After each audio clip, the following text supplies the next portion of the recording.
बिस्मिल्लाहिर्रहमानिर्रहीम, अस्सलाम वालेकुम। आप इजी वीज़ा यूट्यूब चैनल देख रहे हैं।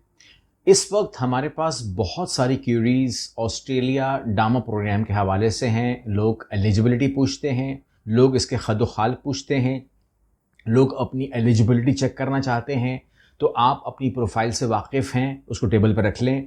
अब मैं आपको A to Z यानी कि जो लुब लुबाब है कि व्हाट इज़ डामा ऑल अबाउट और ये किन एरियाज़ के लिए है मोस्टली, वह तो बहुत सारे हैं लेकिन जो मोस्टली हम डील कर रहे हैं वो क्यों कर रहे हैं वो वजह ही बताऊंगा। लेकिन आपने डामा को मुकम्मल तौर पर समझना है ताकि ये वीडियो आपको एक मुकम्मल समझ दे दे कि कैसे आप लोग इसको ले सकते हैं और इसमें क्या क्या पॉसिबिलिटीज़ हैं आप लोगों के लिए। सबसे पहले ये समझ लीजिएगा कि ये जो डामा है ये एग्रीमेंट है बिटवीन ऑस्ट्रेलियन गवर्नमेंट का रीजनल अथॉरिटीज़ के साथ। तो मतलब ये हुआ कि ये रीजनल प्रोग्राम कहलाएगा, ये फेडरल प्रोग्राम नहीं कहलाएगा। रीजन आपको सपोर्ट कर रहा है। उसके बाद एम्प्लॉयर जो है वो आपको एज अ स्पॉन्सर करता है एज अ फॉरेन वर्कर, यानी कि उन लोगों को, कुछ लोगों की ज़रूरत है। किन लोगों की ज़रूरत है ये इस वीडियो में कवर हो जाएगा। ज़्यादा किन लोगों की ज़रूरत है, वैसे तो हमने उनकी डिमांड पूरी करनी है। इसके बाद ये है कि आप कहते हैं कि ये कोई फ्लेक्सिबिलिटी के साथ प्रोग्राम है। जाहिर सी बात है कि अगर आपको फेडरल की बजाय अगर आपको डामा सपोर्ट कर रहा है, ये ऐसा ही है जैसे कनाडा के अंदर आपको फेडरल एक्सप्रेस एंट्री के बजाय आपको पीएनपी ऑफर करता है कुछ, तो ये वैसे ही काम करता है। इसके बाद आप कहते हैं कि जी कोई इसकी बेसिक्स भी कुछ हैं। यस, अगर आप इसके दरखास्त कुरिंदा बनना चाहते हैं तो इसके अंदर आपको सेमी स्किल्ड काम आना चाहिए। रेलेवेंट एक्सपीरियंस आपका कम से कम 1 साल का तो लाजमी होना चाहिए और जो आइल्स है वो उसका डॉक्यूमेंट लगा होना चाहिए। अब वो 4.5 भी काबिल कबूल है, वो ये बता रहे हैं। और एज की जो उम्र की हद है वो 18 साल से शुरू होती है। नॉर्मली आपने सुनते होंगे कि 55 साल, वो है 21 साल, तो यहाँ क्या है 18 साल। फ्लेक्सिबिलिटी आ गई। इसके बाद ये 55 साल तक जो है ये आप इसको अवेल कर सकते हैं। और जाहिर सी बात है कि आपके हेल्थ और आपका कैरेक्टर दोनों ठीक होने चाहिए। ये बहुत डॉक्यूमेंट ज़रूरी होते हैं जो आपने लगाने हैं। अच्छा, अब आप कहते हैं कौन से डामास जो हैं वो पॉपुलर हैं जिसको आप डील कर रहे हैं। सबसे पहले नॉर्दर्न टेरिटरी कंपैरेटिवली गर्म होता है, लेकिन डामा के अंदर ये सहूलत आपको मिल जाती है कि आपको नॉर्दर्न टेरिटरी में काम मिल सकता है। इसके अलावा साउथ ऑस्ट्रेलिया है, डामा का प्रोग्राम अप्लाई हो जाएगा। वेस्टर्न ऑस्ट्रेलिया बहुत शानदार है, बहुत शानदार है, डामा का प्रोग्राम ऐड हो जाएगा। आप जानते हैं गोल्ड फील्ड की बात कर रहा हूँ, कैमब्री की बात कर रहा हूँ, या ओराना NSW आपने सुना होगा, ये बहुत ज़्यादा शानदार है। इसके अलावा फार नॉर्थ क्वींसलैंड डामा, ये भी बड़ा शानदार है, आप इसको भी कर सकते हैं। अच्छा, अब डामा जो है ना ये जिस सब क्लास में, यानी कि इसकी अपनी कोई सब क्लास नहीं बना दी गई, यानी कि ये फेडरल से कोई अलग नहीं, कोई बगावत नहीं है, ये प्रोग्राम है। अब बात समझ नहीं आपने, तो यहाँ पर आपने सब क्लास 482 को चलाना है। आप जानते हैं ना 482 को चलाना है, जो कि टेम्परेरी स्किल शॉर्टेज वीज़ा होता है। अब आपको पाथवे दे रहा है ना, उसके बाद अब अगर आप नॉर्मल सब क्लास 482 को देखें तो उसकी अपनी शराइत हैं, लेकिन यहाँ पर जब आप उसको डामा के जरिए टच करेंगे तो फ्लेक्सिबिलिटी कहाँ क्यों आएगी? बिकॉज ऑफ डामा। ये आपने बात समझी, टेक्निकल बात है लेकिन बहरहाल ये समझना बहुत ज़रूरी है क्लाइंट के लिए भी। इसके बाद सब क्लास 494 है, रीजनल स्पॉन्सर्ड वीज़ा, और ये पाथवे है PR का।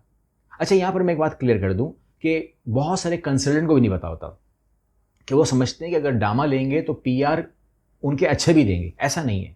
अगर आप उनकी डिमांड पूरी नहीं करते, रिक्वायरमेंट पूरी नहीं करते या फेल हो रहे हैं तो वो कभी भी आपको रोक सकते हैं। ये कोई शर्त नहीं है, वो कभी भी रोक सकते हैं। इसलिए आपको उनकी बातों को समझना होगा और अपनी तमाम चीज़ों को सही तरीके से डील करना होगा। अच्छा, अब इसके बाद आप आ जाइए डॉक्यूमेंट चेकलिस्ट के ऊपर। जो ये डॉक्यूमेंट मैंने देखा कि सबके पास ही नॉर्मली होते हैं, जिसमें CV है, रिज्यूमे है, ऑस्ट्रेलियन बेस्ड, ठीक है, ऑस्ट्रेलियन स्टाइल कह लीजिए आप उसको। इसके अलावा CV और कवर लेटर हो गया, वर्क एक्सपीरियंस लेटर हो गया, 1 साल 2 साल जो भी आपको मैंने बताया, एजुकेशन सर्टिफिकेट्स जो पढ़ा है रख देना सामने। इसके अलावा आइल्स आपको मैंने कहा कि ये जो है ऑप्शनल है, शर्त नहीं है। आइल्स के बारे में वो कभी भी नहीं बोलते कि लाजमी करना है, और कुछ लोगों को मैं बताऊंगा अभी जिन लोगों ने नहीं करना तो ना करें, सबके लिए नहीं है, लेकिन अगर कर लेंगे तो प्रेफरेंस है, नहीं करेंगे तो कोई बात नहीं, हम आपको डामा में प्रोसेस करवा सकते हैं। और लेकिन डिपेंड करेगा काम के ऊपर, काम कौन सा पकड़ रहे हो। इसके अलावा पुलिस क्लियरेंस सर्टिफिकेट है, बन जाएगा, मेडिकल सर्टिफिकेट है, हो जाएगा। ये तमाम चीज़ें बड़ी आसान है। तो ये जो अगर मैं आइल्स को हटा दूँ, ऑप्शनल मान लूँ, तो फिर तमाम चीज़ें आप लोगों के पास मौजूद हैं जो आपने रखी हुई हैं। अच्छा, इसके बाद आगे बढ़ते हैं तो आप प्रोसेस पूछते हैं, तो प्रोसेस का मैं आपको क्या तफसील से बताऊंगा कि भाई डामा अप्रूव होगा आपका, उसके बाद आपका जो जॉब लेटर है वो हमारे पास आ जाएगा, डॉक्यूमेंट पूरे करेंगे, नॉमिनेशन फाइल हो जाएगी, आपको वीज़ा एप्लीकेशन करनी है, या तो 482 होगा या तो 494 होगा, डिपेंड करता है, आपका मेडिकल करवाएंगे, बायोमेट्रिक करवाएंगे और वीज़ा अप्रूवल आ गया तो ऑस्ट्रेलिया आपकी एंट्री करवा देंगे। अच्छा, अब यहाँ पर जो बेनिफिट्स हैं वो मैंने कहा कि ये as compare to other program ये आसान है। और अगर मैं बात करूँ जो सबसे ज़्यादा ख़ास है कि जहाँ पर आप अपनी आइल्स को भी छोड़ दें तो बाकी तमाम डॉक्यूमेंट आपके पास मौजूद है, तो ये मत करें आइल्स, तो आप कुक या शेफ़ के तौर पे काम कर सकते हैं, आप केयर वर्कर, ठीक है ना, केयर गिवर वर्कर के तौर पे काम कर सकते हैं, आप फार्म वर्कर के तौर पे काम कर सकते हैं, आप ट्रक ड्राइवर के तौर पे काम कर सकते हैं, वेयर हाउस वर्कर के तौर पे काम कर सकते हैं, क्लीनर के तौर पे काम कर सकते हैं, कंस्ट्रक्शन लेबर के तौर पे काम कर सकते हैं, मैकेनिक के तौर पे काम कर सकते हैं, हॉस्पिटैलिटी स्टाफ के तौर पे काम कर सकते हैं। यहाँ पर आप अगर अपना आइल्स नहीं पेश करते तब भी आपको लिया जाएगा, क्योंकि ये वो सारे काम हैं जो नॉर्मली फॉरेनर्स और हमारे एरिया वाले लोग करते हैं। मतलब ये आपने नाम सुन लिए सारे, ज़ाहिर बात है अमेरिका से या यूरोप से इस मामलात के लिए वो लोग किसी को ना किसी ने अप्लाई करना है, ना कुछ लोकल ने काम करना नहीं है। अमेरिकन्स ने और न्यूजीलैंड वालों ने और यूरोप वालों ने अप्लाई करना नहीं है, मिडल ईस्ट वालों ने अप्लाई करना नहीं है, तो अप्लाई आप नहीं करना है, बात समझ नहीं है, ठीक है ना। दुनिया को सबसे बड़ी सप्लाई हमारी होती है, पाकिस्तान की, इंडिया की, भूटान, नेपाल की।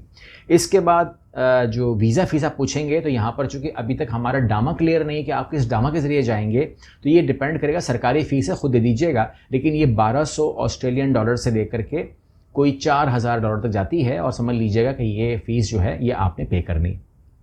अब यहाँ पर आप इनको ये नहीं कह सकते कि मुझसे आप बाद में ले लीजिएगा, मैं स्टाम्प पेपर पर लिख के दूंगा, इन बातों से इनका कुछ मसला हल होने वाला नहीं है। यहाँ पे फ़ीस का मतलब है कि पे करनी पड़ेगी, ठीक हो गया। इसके बाद आपका मेडिकल होगा, कोई 30,000 वहाँ लग सकते हैं, और इसके अलावा आपकी जो भी अगर आप कंसल्टेंट से करवाएंगे काम, ठीक है ना, तो वो ज़्यादा अपनी फ़ीस लेगा, डिपेंड करता है कि वो क्या फ़ीस ले रहा है। इसके अलावा आप लोगों के प्रोफाइल के मुताबिक आपको बेस्ट जो डामा प्रोग्राम है वो सजेस्ट करना हमारा काम है। यानी कि फॉर एग्जांपल अगर आप असेसमेंट करवाते हैं अपनी, तो मैं आपको फिर बेस्ट डामा दे सकता हूं, लेकिन उसके लिए आपको करना ये होगा कि आप अपने डॉक्यूमेंट शेयर करेंगे, एक आपको परफॉर्मा भेजा जाएगा, वो आप फिल करेंगे, डामा लिखेंगे कि मैं डामा के लिए असेसमेंट कराना चाहता हूं और जर्नली भी कराना चाहता हूं। मतलब जब आप करवा ही रहे हो तो पूरी करवाओ ना। अगर आपने असेसमेंट करवानी है तो आप बोलें मुझे डामा का प्रेफरेंस है, लेकिन डामा के अलावा भी आप मुझे अच्छा डामा प्रोसेस बता दें, और ये बता दें कि मैं बगैर आइल्स के आसान तरीके से कौन से डामा में जा सकता हूं, और अपना काम लिख दीजिएगा। तो मैं आपको जर्नली इन्फॉर्मेशन दे दूंगा डामा के हवाले से भी कि आप एलिजिबल हैं या नहीं हैं। अगर हैं तो फिर वैसे ये वीडियो देखकर ही आप समझ सकते हैं कि मैं हूँ कि नहीं हूँ। अगर हूँ तो फिर ही मुझसे बात कीजिएगा। और इसके अलावा आपके लिए यूरोप कैसा रहेगा, न्यूजीलैंड कैसा रहेगा, कौन से प्रोग्राम बेस्ट रहेंगे, ये मैं आपको असेसमेंट में इन्फॉर्म कर सकता हूँ। आप अपना सही पाथवे का सिलेक्शन भी उससे कर सकते हैं। लेकिन अगर आप डामा में आएंगे तो आपकी सीवी जो है वो ऑस्ट्रेलियन फॉर्मेट में कन्वर्ट करनी पड़ेगी, और इसकी जो जॉब सर्च स्ट्रैटेजी है वो बनवानी पड़ेगी, और एम्प्लॉयर अप्रोच जो है वो ईमेल टेम्पलेट जो है वो भी हमें चाहिए, ताकि हमारा काम जो है वो प्रोफेशनली हो। ये काम प्रोफेशनली करना है तो भी आपकी मर्ज़ी है, अगर ये काम आपने खुद करना है तो भी आपकी मर्ज़ी है, ठीक है। तो इसके अलावा इसमें कोई ऐसी ख़ास मुश्किल बात नहीं थी, मैं समझता हूँ डामा के हवाले से। आप इसको ज्वाइन कीजिए, खुद करना चाहते हैं तो बहुत अच्छी बात है, इससे अच्छी बात नहीं है। लेकिन अगर आप हमसे करवाना चाहेंगे तो we will help you out, हम आपको जो हेल्प कर सकते हैं, या डामा प्रोग्राम आप ले सकते हैं तो हम आपको सपोर्ट करेंगे इंशाल्लाह। अगली वीडियो मिलते हैं, अल्लाह हाफ़िज़।